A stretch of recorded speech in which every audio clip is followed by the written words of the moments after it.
Hello students, welcome to Precision Management Academy's digital learning platform Smart Study by Akibar Hamdani. Today in this lecture we will discuss about security analysis and portfolio management. So let's discuss about what is security analysis and portfolio management. Hello students, security analysis and portfolio management, ये जो subject का जो name है वो name ही आपको जो उसका explanation दे रहा है आपको। तो अगर आप देख रहे हो, आप अगर सब्जेक्ट को पूरा रीड करोगे तो आपको पता चलेगा security analysis and portfolio management दो पार्ट में डिवाइड किया हुआ है, दो चीज़ों को कंबाइन किया हुआ है यहाँ पर, security analysis and portfolio management. तो सिक्योरिटी एनालिसिस कॉन्सेप्ट अलग है और पोर्टफोलियो मैनेजमेंट कॉन्सेप्ट अलग है। अगर आप ध्यान से देखो तो what is security analysis? Security means investment, तो इसको हम कह सकते हैं investment analysis. So what is investment analysis? And second thing है पोर्टफोलियो मैनेजमेंट। अब आपने शायद बीबीए में तो पढ़ा ही होगा व्हाट इज पोर्टफोलियो, ठीक है। यहाँ पर हमको देखना है ये सब्जेक्ट में पोर्टफोलियो मैनेजमेंट क्या है। चलो ये हम बाद में देखते हैं, पहले हम देखते हैं what is investment analysis, it means what is security analysis. तो अगर आप एमबीए में पढ़ रहे हो, अगर आप एमबीए के स्टूडेंट्स हो और अगर आप ये सब्जेक्ट से अवेयर नहीं हो तो आपके एमबीए के बाद की लाइफ जो है वो बेकार है। देखो, अगर आप एमबीए के स्टूडेंट्स हो और फिनेंस रख रहे हो, आपका स्पेशलाइजेशन जो है वो फिनेंस है, तो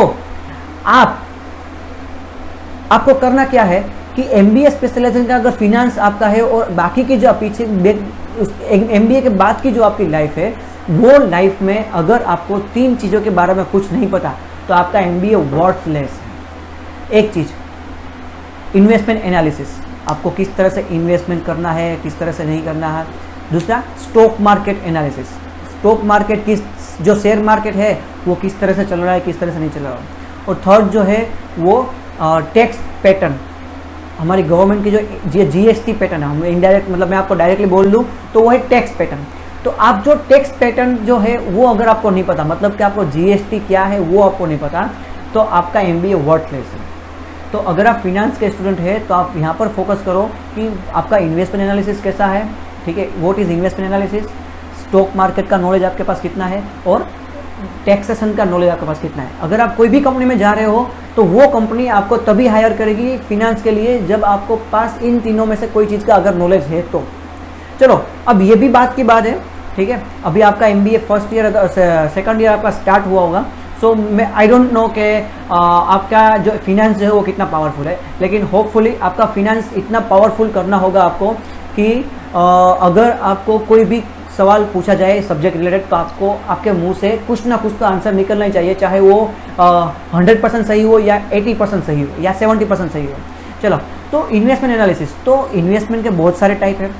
तो अगर हम डिटेल में अगर जाए तो आपके पास जो सरप्लस अमाउंट बचती है, मतलब आप कुछ अर्न कर रहे हो अमाउंट, आप कुछ पैसे अर्न कर रहे हो तो उसमें से आप जो एक्सपेंस कर रहे हो, इनकम जो आपकी है उसमें से आप एक्सपेंस कर रहे हो और जो बाद में आपका जो सेविंग्स बचता है वो सेविंग्स को आप कहीं पे भी इन्वेस्ट कर रहे हो। तो आप जहाँ पर भी उसको इन्वेस्ट कर रहे हो वहाँ से आपको रिटर्न मिलेगा।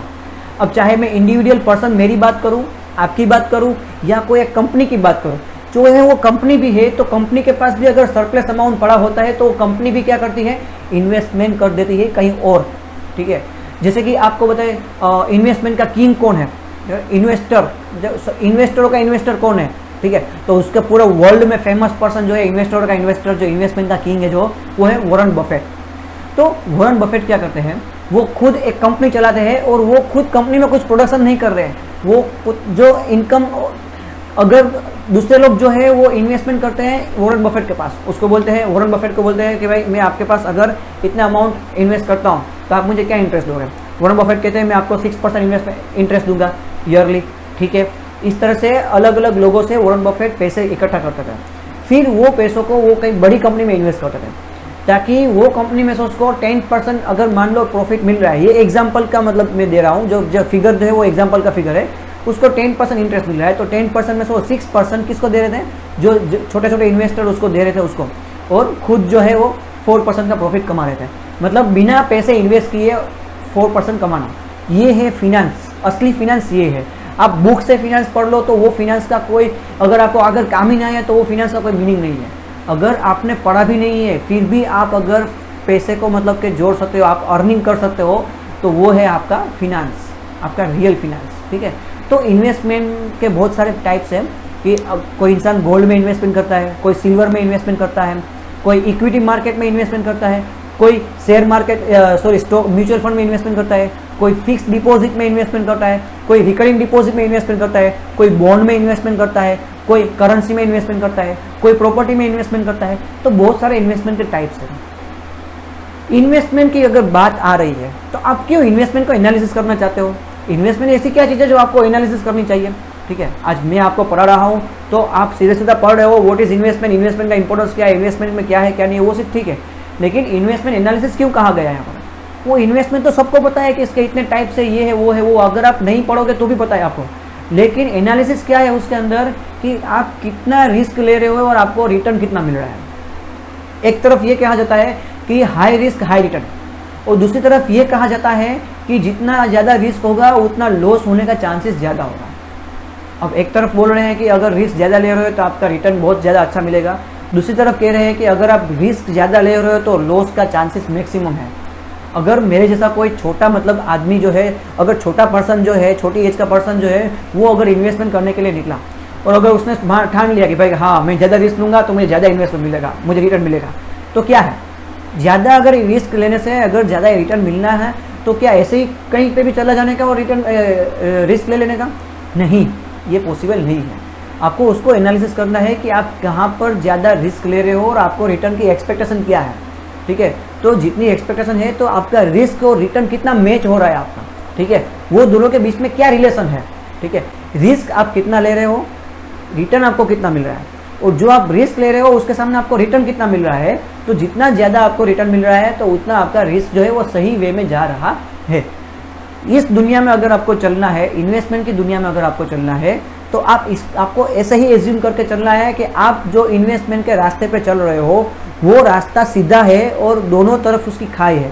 एक तरफ खाई एक तरफ खाई है, एक तरफ कुआं है। गिरना एक तरफ है आपको, दूसरी तरफ आपको आगे मतलब मंजिल भी है। तो अगर आप मंजिल तक पहुंच गए तो आपकी रिटर्न जो है वो बहुत ज़्यादा अच्छा होगा आपका, और अगर आप नहीं पहुंचे तो आप डूब भी सकते हो। ठीक है, मरना तो है आपको उसमें, फिनेंशियली मरना है। मैं आपको ये नहीं बोल रहा कि आपको सुसाइड करना है, फिनेंशियली आपको मरना तो है। चलो ये बात हो गई, तो अब हम बात करते हैं कि हाई रिस्क वाला कौन सा इन्वेस्टमेंट पैटर्न है, कौन सी इन्वेस्टमेंट चीज़ है जिसमें हाई रिस्क है। तो क्या आप अगर मकान में इन्वेस्ट कर रहे हो तो क्या आपको ऐसा लग रहा है कि आप आज अगर आप कोई मकान ले रहे हो, 10 लाख का मकान ले रहे हो, आप प्रॉपर्टी ले रहे हो, वो प्रॉपर्टी 2 साल बाद 3 साल बाद उसका जो 10 लाख का प्राइस कम होकर 8 लाख होगा, ऐसा कभी सोच सकते हो आप? नहीं, पॉसिबल ही नहीं है, इतना कुछ पॉसिबल ही नहीं है। अब क्या है आपको कि अगर आप गोल्ड में इन्वेस्टमेंट कर रहे हो तो ऐसा आपने कभी सोचा है कि गोल्ड आपका जो अभी गोल्ड का प्राइस चल रहा है 55,000, ठीक है 54,000, तो वो 54,000 का जो गोल्ड है वो कम होकर डायरेक्ट 25,000 हो जाएगा? कभी आपने सोचा है? ऐसा पॉसिबल ही नहीं है। तो उसमें रिस्क ज़्यादा नहीं है। हाँ, लेकिन एक मार्केट ऐसा है जहाँ पर रिस्क बहुत ज़्यादा है। कौन सा market? Equity market, equity investment pattern. तो जो इक्विटी इन्वेस्टमेंट है, आप अगर शेयर मार्केट में इन्वेस्टमेंट कर रहे हो तो वहाँ पर आपका रिस्क हाई है, आपका वहाँ पर रिस्क हाई है, लेकिन रिटर्न भी हाई हो सकता है। रिस्क हाई क्यों है? अब मैं रहा पोरबंदर का रहने वाला, मैंने जो कंपनी में इन्वेस्ट किया वो कंपनी रही चेन्नई की। अब मैं चेन्नई की कंपनी में इन्वेस्टमेंट कर रहा हूँ एनालिसिस करके, अब मान लो वहाँ पर कुछ सुनामी आ गई या फिर कुछ पानी बारिश हो गई, ठीक है, और वहाँ पर पूरा तबाही मच गई और वो कंपनी अगर लॉस में चली गई मान लो, और वही कंपनी को मतलब वो ठप हो गई, कंपनी गिर गई, तो मैंने इन्वेस्टमेंट किया था वो पूरा का पूरा चीज़ जा सकता है। ऐसा ही अभी हाल ही का एग्जांपल है, आप उसको कह सकते हैं यस बैंक का एग्जांपल। तो यस बैंक जो है उसमें अच्छे लोगों ने इन्वेस्टमेंट किए थे, उसके प्राइस थे 200 रुपये प्राइस थे। अब वो जो बैंक है अचानक से वो ठप हो गई, वो बैंक में अचानक से फ्रॉड निकला और वो बैंक के अब जो शेयर प्राइस है वो अभी 16 रुपीज़ और 15 रुपीज़ के आसपास चल रहा है। कुछ लोगों ने उसमें कमाया, अर्न भी किया है, ठीक है। और बैंक एक टाइम ऐसा भी था लॉकडाउन से पहले कि वो बैंक 5 रुपीज़ तक भी पहुंच गई थी।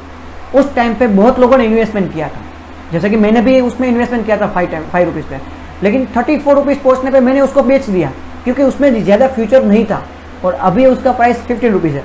तो क्या है, अगर आप सही अगर एनालिसिस करके आप चल रहे हो तो उसमें भी आपको रिस्क, तो इक्विटी में अगर रिस्क तो है ही, लेकिन रिटर्न भी आपको मिल सकता है और लॉस भी बहुत बड़ा हो सकता है आपको। अब जिन लोगों ने मान लो 200 रुपये के हिसाब से अगर 1000 शेयर लिए होते तो उसके 2 लाख रुपए होते और आज 2 लाख के उसको अभी आज की डेट में अगर वो बेचने जाए तो उसको सिर्फ 15,000 मिलेंगे। कहाँ 2 लाख, कहाँ 15,000, उसको 1,75,000 की उसको लॉस होगी। तो ये भी हो सकता है इक्विटी मार्केट में।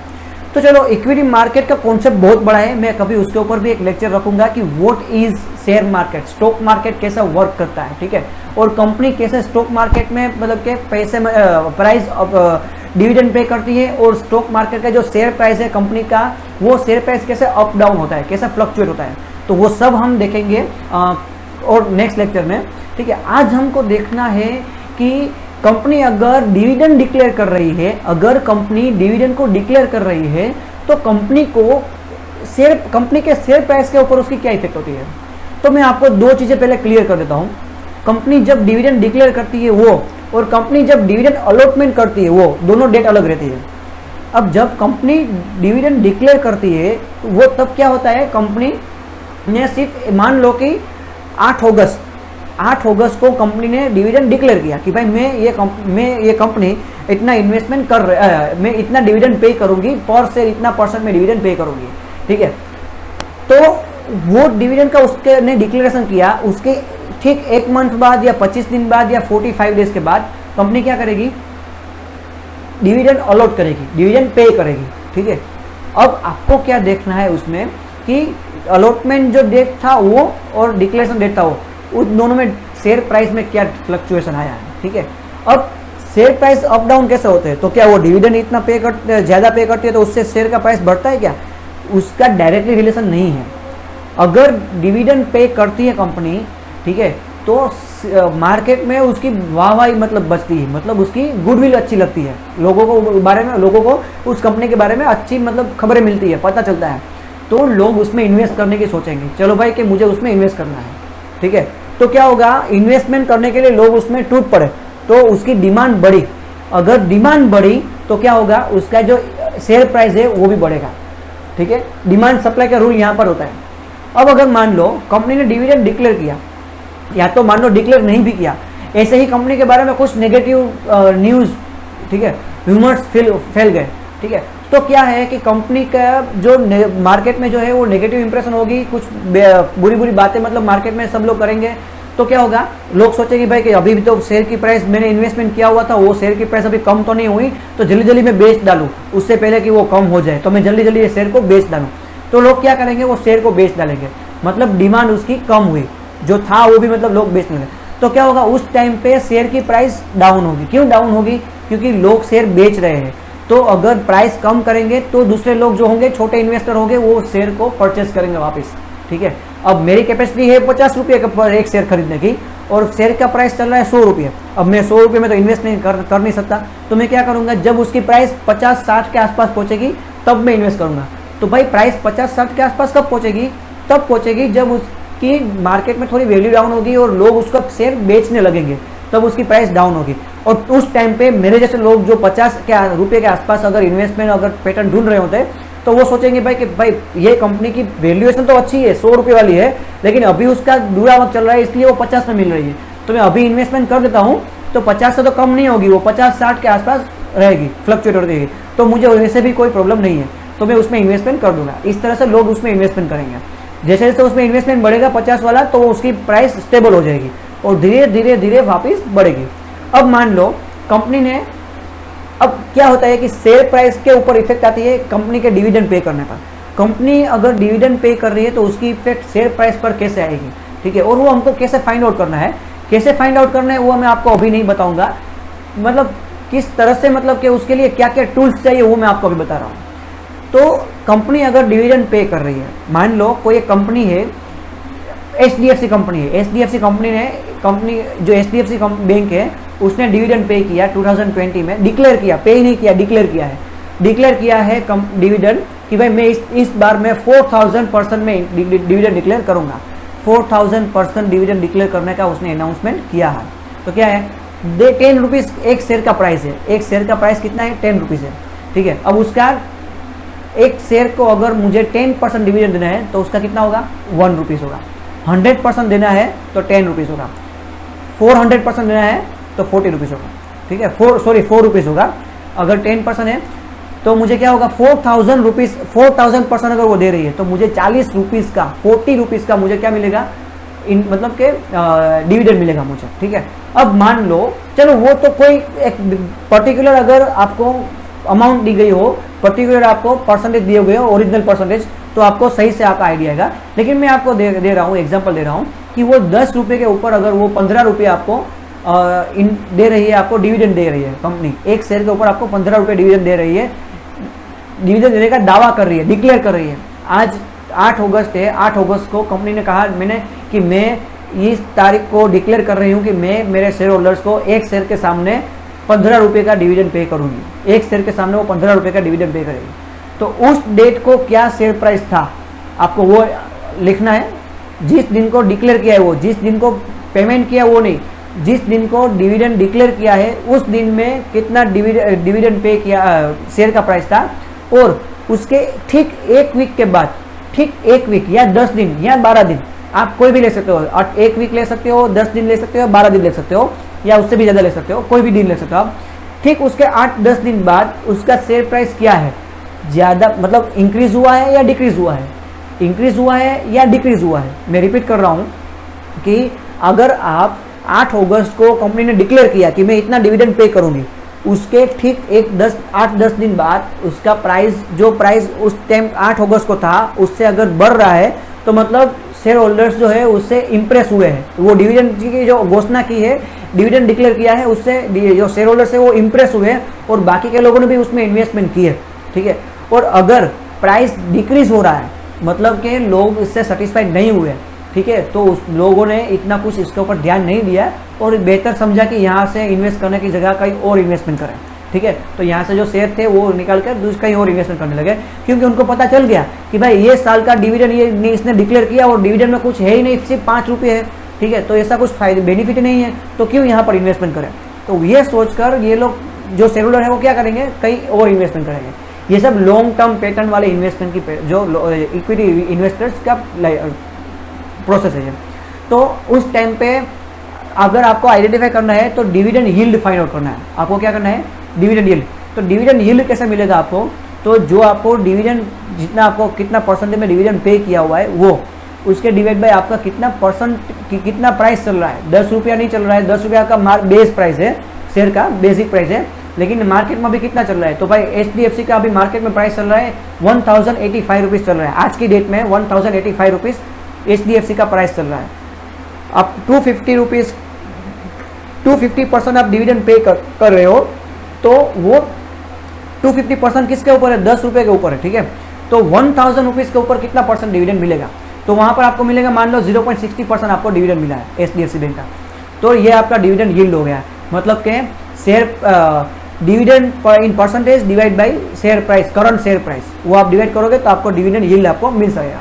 डिविडेंड यील्ड फाइंड आउट करने के बाद आपको क्या करना है कि जब डिविडेंड डिक्लेयर किया था उस टाइम पे शेयर का प्राइस उसमें और जो 8 दिन के बाद शेयर का प्राइस है वो दोनों का डिफरेंस फाइंड आउट करना है।